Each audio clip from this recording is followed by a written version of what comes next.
Hi കൂട്ടുകാരെ, എല്ലാവർക്കും SR ക്രിയേഷൻസിലേക്ക് സ്വാഗതം. ഇന്ന് നമ്മൾ കൂട്ടുകാരുടെ ഫൈനൽ എക്സാമിന് വേണ്ടിയിട്ട് നിങ്ങളുടെ ഒരു പ്രീവിയസ് ക്വസ്റ്റ്യൻ പേപ്പറാണ് ഡിസ്കസ് ചെയ്യാനായിട്ട് പോകുന്നത്. അപ്പോൾ കൂട്ടുകാരാരെങ്കിലും ആദ്യമായിട്ടാണ് ഈ ചാനൽ കാണുന്നതെങ്കിൽ സബ്സ്ക്രൈബ് ചെയ്യുക. തൊട്ടടുത്ത് കാണുന്ന ബെൽ ബട്ടൺ കൂടെ എനേബിൾ ചെയ്ത് കഴിയുമ്പോൾ ഞങ്ങളിടുന്ന എല്ലാ എക്സാം സ്പെഷ്യൽ വീഡിയോസും കൂട്ടുകാർക്ക് നോട്ടിഫിക്കേഷനായിട്ട് ലഭിക്കും. അപ്പോൾ കൂട്ടുകാരെ, നമ്മൾ ഒന്നാമത്തെ ദിവസത്തെ എക്സാം അറ്റൻഡ് ചെയ്ത് കഴിഞ്ഞല്ലോ. വളരെ ഈസി ആയിരുന്നു അല്ലേ? അപ്പോൾ നമുക്കിന്ന് രണ്ടാമത്തെ എക്സാമിലേക്ക് കടക്കാം. കൂട്ടുകാരെല്ലാവരും എക്സാം എഴുതിയിട്ടുള്ളവരാണല്ലേ? കൂട്ടുകാരെ, ഇവിടെ നമുക്ക് നോക്കിയാൽ അറിയാം, ക്ലാസ് 1 കൊടുത്തിട്ടുണ്ട്. രണ്ടാം ദിവസത്തെ എക്സാമാണ്.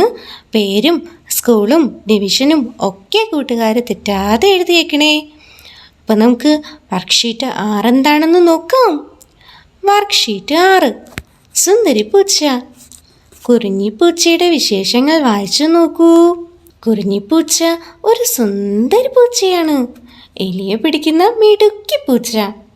കുറിഞ്ഞിയുടെ ഇഷ്ട ആഹാരം മീനാണ്. കുറിഞ്ഞിക്ക് 4 കുഞ്ഞുങ്ങളുണ്ട്. നല്ല ഓമനത്തമുള്ള കുഞ്ഞുങ്ങൾ. കുഞ്ഞുങ്ങൾ കണ്ണ് തുറന്നിട്ടില്ല, എങ്കിലും കാണാൻ നല്ല ചന്തം. കണ്ടെത്തി എഴുതൂ.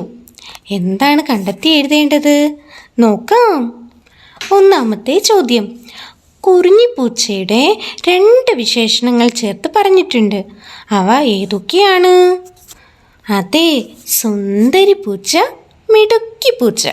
അടുത്ത് നോക്കി, ചിത്രം നോക്കി യോജിച്ച വാക്യം കണ്ടെത്തി എഴുതൂ.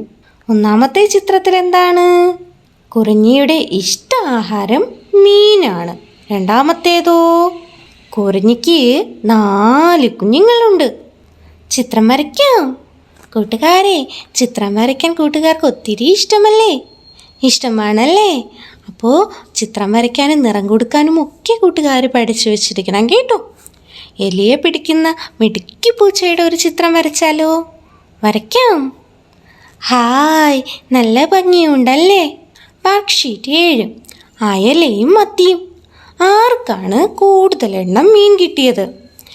ദേ, ദാമുചേട്ടൻ മീൻ വിൽക്കുകയാണ്.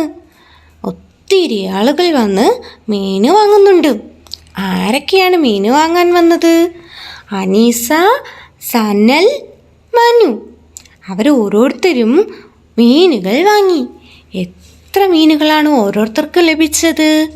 നോക്കാം. അനീസ 7 അയലയും 15 മത്തിയും അലീസ വാങ്ങി. ആകെ എത്രയുണ്ടാകും? അതെ, 22 മീനുകളാണ് അനീസ വാങ്ങിയത്. സനലാകട്ടെ 9 അയലമീനും 8 മത്തിയും വാങ്ങി. ആകെ സനലിന് എത്ര മീനുകൾ ലഭിച്ചു? 17 മീനുകൾ ലഭിച്ചു. എങ്ങനെയാണ് കണ്ടെത്തിയത്? അയല മീനുകളുടെ എണ്ണത്തോട് മത്തി മീനുകളുടെ എണ്ണം കൂട്ടി. ശരിയല്ലേ? അതെ. അടുത്ത് നോക്കി, മനുവിന് 12 അയല മീനും 6 മത്തി മീനും ലഭിച്ചു. മീനുകളുടെ എണ്ണം കൂട്ടി എഴുതൂ. അതെ, 18 എണ്ണമാണ് മനുവിന് ലഭിച്ചത്. ആർക്കാണ് കൂടുതൽ എണ്ണം മീൻ കിട്ടിയത്? ആർക്കാണ് കൂട്ടുകാരെ? അതെ, അനീസയ്ക്കാണ് കൂടുതൽ മീൻ ലഭിച്ചത്. ഏറ്റവും കുറവ് കിട്ടിയ ആൾ ആരാണ്? അതെ, സനലാണല്ലേ. വർക്ക്ഷീറ്റ് 8, ലോറിയും ഓട്ടോയും. ലോറിയുടെയും ഓട്ടോറിക്ഷയുടെയും സവിശേഷതകൾ വായിച്ചു നോക്കൂ. വലിയ വണ്ടി. ഏതാണ് വലിയ വണ്ടി? ലോറി. 3 ചക്രങ്ങൾ. ഏതിനാണ് 3 ചക്രം? അതെ, ഓട്ടോയ്ക്കാണ് 3 ചക്രം. വലിയ ചക്രങ്ങൾ ലോറിക്കാണ്. കരയിലൂടെ പോകുന്ന വാഹനം. ലോറിയും ഓട്ടോയും കരയിലൂടെ മാത്രമാണ് സഞ്ചരിക്കുന്നത്. ചരക്കുവണ്ടി. ലോറി ചരക്കുവണ്ടിയാണ്. ചെറിയ വണ്ടി. ഓട്ടോ ചെറിയ വണ്ടിയാണ്. യാത്രാവണ്ടി. ഓട്ടോ യാത്രാവണ്ടിയല്ലേ? അതെ, 6 ചക്രങ്ങൾ. ലോറിക്കാണ് 6 ചക്രങ്ങൾ ഉള്ളത്. ഡ്രൈവർ ഉണ്ട്. 2 വണ്ടികൾക്കും ഡ്രൈവറുണ്ട്. ചെറിയ ചക്രങ്ങൾ. ഓട്ടോയ്ക്ക് ചെറിയ ചക്രങ്ങളാണുള്ളത്. കൂട്ടുകാർ സവിശേഷതകളൊക്കെ മനസ്സിലാക്കിയോ? 2 കോളങ്ങളിലായി എടുത്തെഴുതിയേക്കണേ. Work sheet 9. രൂപയും നാണയവും. വ്യത്യസ്ത നാണയങ്ങൾ ചേർത്ത് 20 രൂപ തികയ്ക്കും. ഇതുപോലുള്ള പദസൂര്യൻ നമ്മൾ ഒത്തിരി ചെയ്തിട്ടുണ്ട്. കൂട്ടുകാർ ഓർക്കുന്നുണ്ടോ? ഓർക്കുന്നുണ്ടല്ലേ? നമുക്കിനി എഴുതി നോക്കാം. ഷാനി. 2 10 രൂപ നാണയങ്ങളാണ് ഷാനിയുടെ കയ്യിലുണ്ടായിരുന്നത്. അടുത്ത് നോക്കിയ സനലിൻ്റെ കയ്യിൽ ഒരു 10 രൂപയും ഒരു 5 രൂപയും ഒരു 2 രൂപയുമുണ്ട്. 20 രൂപ തികയ്ക്കാൻ ഇനി എത്ര നാണയങ്ങൾ കൂടെ വേണം? ഒരു 3 രൂപയും ഒരു 2 രൂപയും വേണം. ഒരു 10 രൂപ നാണയവും 2 5 രൂപയും അനീസയുടെ പക്കലുണ്ട്. മനുവിനാകട്ടെ ഒരു 10 രൂപയും ഒരു 3 രൂപ നാണയവും 3 2 രൂപ നാണയവും ഒരു 1 രൂപ നാണയവും ഉണ്ട്. 20 ആയില്ലേ? ആയി. ബാബുവിനാകട്ടെ ഒരു 10 രൂപയും ഒരു 5 രൂപയും ഒരു 4 രൂപയും ഒരു 1 രൂപയും ഉണ്ട്. 20 രൂപ തികഞ്ഞില്ലേ? അതെ. Work sheet 10. കുറിഞ്ഞിയും കീരിയും. ചിത്രങ്ങൾ നോക്കി കഥ പൂർത്തിയാക്കൂ.